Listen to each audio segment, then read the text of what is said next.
लंबी बत्ती का प्रमाण हमारे यहां शास्त्र का, गोल बत्ती का प्रमाण। और सुंदर चरित्र कहा, यदि आपके जीवन में बहुत ज्यादा लक्ष्मी से तकलीफ है, कष्ट बहुत ज्यादा है, या संबंध खराब हो रहे हैं, बहू और बेटों के संबंध खराब हो रहे हैं, अदालत में बात चली गई कि लड़की और लड़के का तलाक होने वाला है, बहू अपने घर जाकर बैठ गई, आने को तैयार नहीं है, जमाई अपने घर रह गया, लड़की को लाने को तैयार नहीं है, सास बहू में आपस में तनमन चल रही है, प्रेम बिल्कुल नहीं है, या लक्ष्मी आती ही नहीं, बहुत कष्ट है, जमीन जायदाद पड़ी बिक नहीं रही, तो एक काम करना, इतना दुख अगर आपके जीवन में है तो कार्तिक के महीने तक रुको, और कार्तिक का महीना आए, त्रयोदशी तिथि आए, कोई सा भी हो, सोमवार रविवार मंगल बुध, कोई सी भी त्रयोदशी प्रदोष, कोई सी भी प्रदोष तिथि आए, उस दिन तुलसी की लकड़ी, पहले से तुलसी आपके घर में अगर सूखी हो, तुलसी सूख गई हो, तो उसकी जो लकड़ी होती है, उस लकड़ी का 7 लकड़ी का बंडल बनाकर दीप बना लो।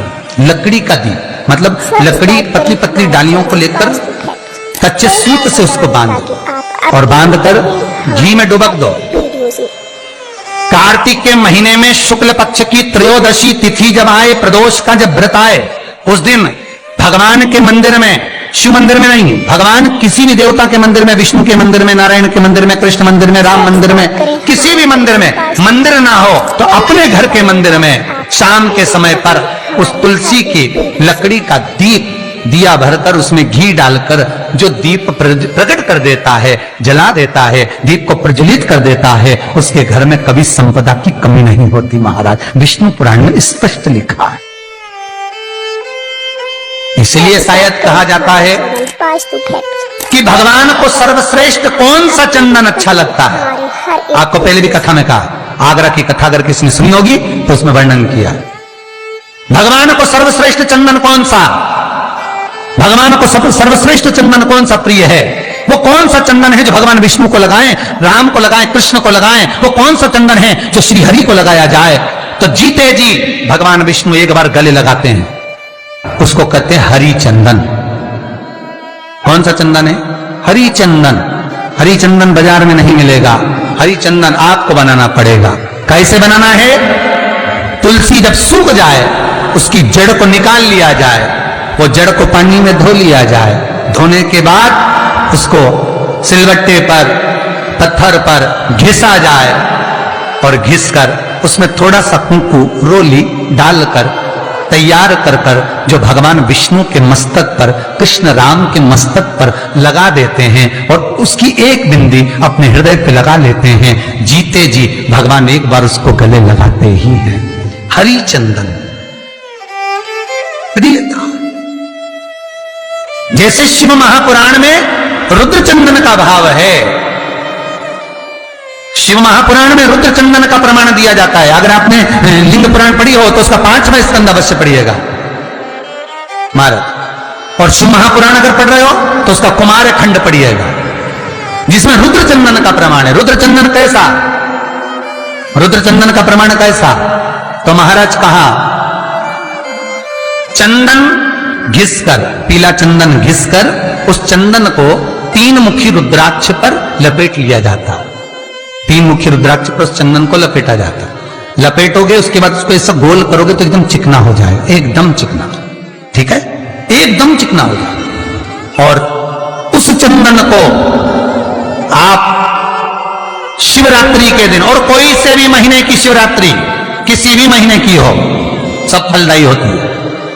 अगर आप पंचांग में देखेंगे तो शिवरात्रि लिखी हुई आती है, हर महीने शिवरात्रि पड़ती है।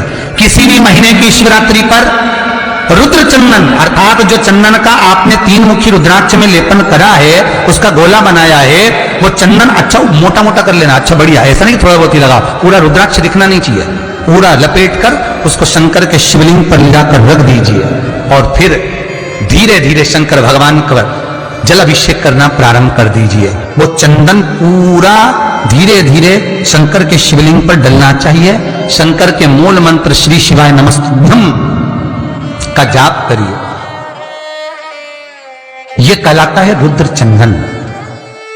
इस चंदन के अभिषेक से महाराज जो काम नहीं होता आप कर कर उस कार्य को प्राप्त कर सकते, सिद्ध कर सकते। रुद्र चंदन, हरि चंदन, रुद्र चंदन, ये वो चंदन है जो जीवन का सुख प्रदान करने वाले, हरि तत्व देने। श्री शिवाय नमस्तुभ्यं। दीप जलाने, थोड़ी देर रुकिए। और दीप का भी नियम है महाराज, दीप का भी नियम है। दिए में जो फूल बत्ती लगती है, गोल बत्ती लगती है, गोल वाली, ये बत्ती हमेशा कोई विष्णु भगवान की पूजन कर रहे हो, शिव जी की पूजन कर रहे हो, कोई अन्य देवता का अगर आप स्मरण कर रहे हो तो गोल बत्ती लगाई जाती है। भगवान के मंदिर में पूजन कर रहे हो तो गोल बत्ती लगाएं। लंबी बत्ती, लंबी वाली जो बत्ती होती है लक्ष्मी की पूजन में, देवी पूजन में, जितनी भी माताओं की आप पूजन करोगे, जितनी भी देवियों का आप स्मरण करोगे, उसमें लंबी बत्ती का प्रमाण। पितरों की पूजन में लंबी बत्ती का प्रमाण है। पितरों को कभी गोल बत्ती नहीं लगती। आप मटके के पास में, परिंदे के पास में, जल के पात्र के पास में कोई भी अगर दिया लगाएंगे तो वहां गोल बत्ती रखकर लगाएंगे तो घर में लक्ष्मी नहीं टिकेगी। कई लोग कहते हैं कि परिंदे के पास, मटके के पास में, पानी के स्रोत के पास में जहां जल भरते हैं, हंडा रखते हैं, टंकी रखते हैं, वहां पर मटके के पास बत्ती लगाओ, दिया लगाओ, पितर शांत रहेंगे। तो पितरों को शांत करो, मना नहीं है, पर दिया लगाने का नियम है कि पितरों को अगर आप दिया लगा रही हो मटके के पास, परिंदे के पास, या अमावस्या के दिन पितरों के लिए अगर दीप लगा रही हो तो गोल बत्ती अगर लगाओगी तो कार्य कभी सफल नहीं होगा।